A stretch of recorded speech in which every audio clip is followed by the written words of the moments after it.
और चलिए अब खबरों में आगे बढ़ते हैं। ये खबर आपको राजस्थान से बताएंगे, जहां पर कांग्रेस पर मुख्यमंत्री भजनलाल शर्मा ने हमला करते हुए कहा कि आखिर कांग्रेस को क्या हो गया, बार बार प्रत्याशी को बदला जा रहा है। और कुछ ऐसा ही स्वरूप हमने उत्तर प्रदेश में भी सपा के साथ देखा, जहां पर प्रत्याशी घोषित करके वो बदल देते हैं। लेकिन यहाँ पर राजस्थान में भी यही हुआ। कांग्रेस पर सीएम भजनलाल ने हमला करते हुए कहा, कांग्रेसी बार बार सीट बदल रहे हैं, आखिर क्या इसके पीछे वजह है। ये बड़ी खबर आपको बता रहे हैं। राजस्थान कांग्रेस में भगदड़ की स्थिति बनी हुई है। क्या ये हार का डर है जो बार बार उन्हें सता रहा है? ऐसे तो राम जी निकल गए, ये तो कभी यहाँ की सीट बदल रहे, कभी यहाँ की सीट बदल रहे।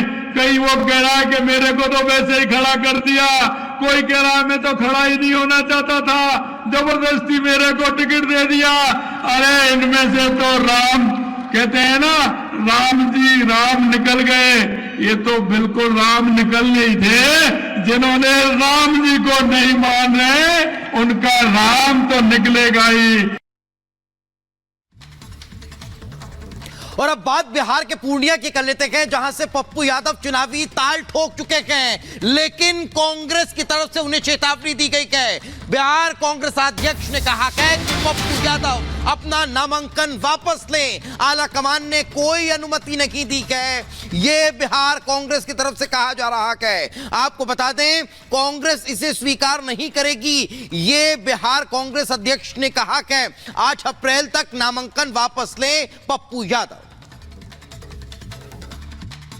किसी को भी निर्दलीय और भी सीनियर लीडर्स, औरंगाबाद में निखिल बाबू का नहीं हो पाया वो टिकट, लेकिन किसी को भी आला कमान और कांग्रेस नेतृत्व इजाजत नहीं देता है कि वो निर्दलीय नामांकन करें, नहीं तो ये कांग्रेस पार्टी एक्सेप्ट नहीं करेगी। क्या पार्टी अभी तो सलाह होगा कि वो विड्रॉवल का डेट बचा हुआ है, वापस।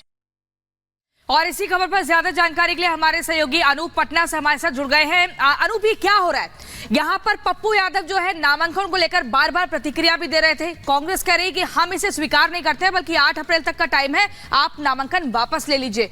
पप्पू यादव के समर्थक या खुद पप्पू यादव का क्या कुछ कहना है? क्या वो नामांकन जो दाखिल किया वापस लेंगे? देखिए, कल तक अगर हम बात करें तो हम पप्पू यादव के साथ खुद ही थे। पप्पू यादव की जब नामांकन की प्रक्रिया थी, जब वो निकले अपने घर से, आपको तस्वीरें भी हम आपको दिखाएंगे। वो दिखाया था हमने कल अपने दर्शकों को, कांग्रेस का झंडा था वहां। जी हां, कांग्रेस के समर्थक भी उस रैली में मौजूद थे, जिसके जरिए पप्पू यादव नामांकन के लिए पहुंचे थे। पप्पू यादव ने साफ कर दिया है कि वो उनको ना तो ऊपर से मना किया गया चुनाव लड़ने के लिए, ना ही कुछ कहा गया है। और साफ ये भी कहा कि प्रियंका गांधी और राहुल गांधी कहेंगे तो वो नामांकन वापस ले सकते हैं। अभी वक्त है, देखिए 8 तारीख तक। तो ऐसा हो सकता है कि अगर प्रियंका गांधी, राहुल गांधी कुछ कहते हैं तो पप्पू यादव अपना नामांकन वापस ले सकते थे। लेकिन सबसे बड़ा सवाल तो कांग्रेस के ऊपर है, अखिलेश सिंह के ऊपर भी, कि आखिर आपने पहले क्यों नहीं रोका? अब जब नामांकन दाखिल कर लिया तब कह रहे हैं। और देखिए, नुकसान कहीं ना कहीं गठबंधन को ही है, महागठबंधन को है। अगर ये दोनों चुनाव लड़ते हैं, बीमा भारती और पप्पू यादव, तो इसका फायदा कहीं ना कहीं जो एनडीए गठबंधन के उम्मीदवार हैं उनको होगा और बहुत आसान हो जाएगी उनकी जीत। बिल्कुल। और अनूप, लगातार यही असमंजस की स्थिति बनी हुई है कि आखिर अब नामांकन वापस लिया जाएगा या नहीं। लेकिन इसी बीच एक बड़ी खबर अपने दर्शकों को बता दें। आरजेडी नेता मनोज झा की तरफ से भी प्रतिक्रिया आई है। मनोज झा ने पूर्णिया लोकसभा से पप्पू यादव के निर्दलीय नामांकन भरने पर कहा कि वे निर्दलीय चुनाव लड़ रहे हैं, इस पर यह उनका विवेक है, इस पर मैं क्या कह सकता हूं। देखिए, एक तरफ तो पप्पू यादव की जो पार्टी है उसका विलय हुआ था कांग्रेस के साथ, इंडी गठबंधन के साथ, लेकिन वहां से उन्होंने पूर्णिया सीट पर चुनाव लड़ने की जो मंशा जाहिर की थी उसका समर्थन नहीं किया कांग्रेस ने, लेकिन इसके चलते वो निर्दलीय चले गए। पर पप्पू यादव वो नामांकन किया, वो निर्दलीय लड़ रहे हैं ना, उनका विवेक है, मैं उस पर क्या टिप्पणी करूं? पर पप्पू यादव वो नामांकन किया, वो निर्दलीय लड़ रहे हैं ना, उनका विवेक है, मैं उस पर क्या टिप्पणी करूं? और चलिए अब इससे इतर एक और महत्वपूर्ण और बड़ी खबर का रुख कर लेते हैं। बात कर लेते हैं शिवपाल यादव की, जिनका एक और वीडियो वायरल हो रहा है। और चुनावी सरगर्मी के बीच ये वीडियो अपने आप में कई सवाल खड़े कर रहा है। आपको जानकारी दें कि लगातार इस तरह के वीडियो देखने को मिल रहे हैं। सपा के वरिष्ठ नेता शिवपाल यादव का यह वीडियो वायरल हुआ, जिसमें बदायूं में सपा कार्यकर्ताओं को चेतावनी में देते नजर आ रहे हैं, वोट दो नहीं तो हिसाब किताब होगा। आपको जानकारी दें, सहसवान विधानसभा का यह वीडियो बताया जा रहा है, जिसमें कार्यकर्ताओं को धमकाते हुए नजर आ रहे हैं। सबको वोट मांगेंगे, सब तक वोट मांगेंगे, हम तो सब तक वोट मांगेंगे हैं, जो देगा देगा, नहीं अपने लोग तो ही इतने तो लाखों देता अपने तो हैं, सब देंगे वोट, सब देंगे वोट।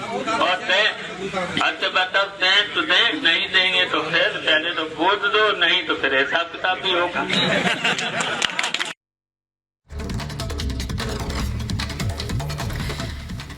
और इसी बीच अपने दर्शकों को एक और बड़ी खबर बताएंगे। देखिए, प्रधानमंत्री नरेंद्र मोदी का राजस्थान दौरा है, जहां पर वो रैली को संबोधित करेंगे। बड़ी खबर हम आपको बता रहे हैं, लगातार धुआंधार प्रचार में पीएम मोदी जुटे हुए हैं, रैलियों को संबोधित कर रहे हैं। एनडीए इस बार 400 पार का नारा भी दिया जा रहा है।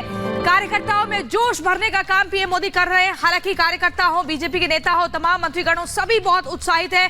प्रत्याशियों में जबरदस्त उत्साह है। और जहां पर भी पीएम मोदी जिस भी राज्य में जा रहे हैं, चाहे हम बीते दिन बिहार बंगाल की बात कर लें या आज राजस्थान की बात कर लें, लोगों का सैलाब देखने को मिलता है। हर कोई एक झलक पाने के लिए बेताब है और उसी का जवाब पीएम मोदी हाथ हिलाकर अभिवादन स्वीकार करते हैं। और जो संकल्प बीजेपी की तरफ से लिया जा रहा है, जिस तरह के काम जो अधूरे रह गए हैं, उन बातों का भी जिक्र करते हैं। तस्वीरें हम आपको दिखा रहे हैं। 5 दिनों के अंतराल पर यह तीसरा दौरा है। 7 अप्रैल को राजनाथ की भी रैली है, राजनाथ सिंह भी, पार्टी के जितने तमाम दिग्गज बड़े नेता हैं वो भी रैलियों को संबोधित कर रहे हैं, अलग अलग राज्यों में जा रहे हैं और वहां की कमान संभाल रहे हैं। 3 तस्वीरें आपको दिखा रहे हैं, 3 तस्वीरें हैं। तो आपको बता दें कि इन तीनों तस्वीरों में आप देख सकते हैं कि कैसे लगातार चुनावी रैलियां प्रधानमंत्री नरेंद्र मोदी कर रहे हैं। कल जमुई में रैली को संबोधित किया, कूच बिहार में रैली को संबोधित किया और आज चुरू में रैली को प्रधानमंत्री नरेंद्र मोदी संबोधित करने वाले हैं। तो लगातार धुआंधार चुनाव प्रचार देखने को मिल रहा है। 4 जून को 400 पार के लक्ष्य को लेकर प्रधानमंत्री नरेंद्र मोदी ताबड़तोड़ चुनाव प्रचार में जुटे हैं। कल बिहार और पश्चिम बंगाल के बाद आज राजस्थान के रण में गरजेंगे। चुरू में प्रधानमंत्री नरेंद्र मोदी की चुनावी रैली को निगाह से लेकर राजस्थान बीजेपी कार्यकर्ताओं का जोश हाई है। देखिए रिपोर्ट।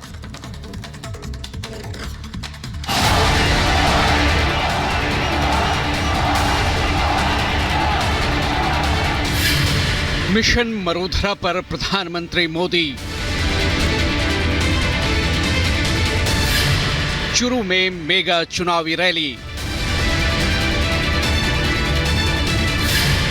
राजस्थान में टारगेट 25। रण में डटे बीजेपी दिग्गज। आपका आशीर्वाद है, अब की बार